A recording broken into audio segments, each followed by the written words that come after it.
In this tutorial, I'll show you how to increase Telegram's download speed.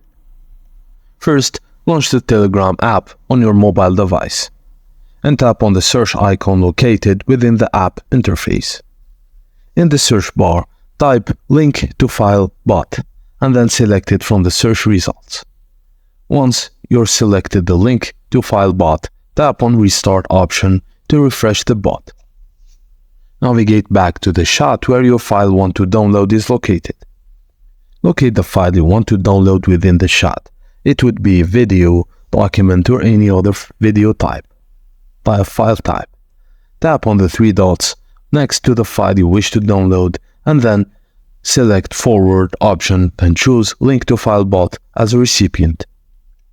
Tap on the send icon forward file to the link file bot.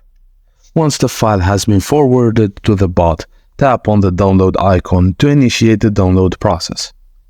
Keep an eye on the download progress indicator to track the status of your download. And upon successful completion of the download, you will receive a notification confirming that the file has been successfully downloaded.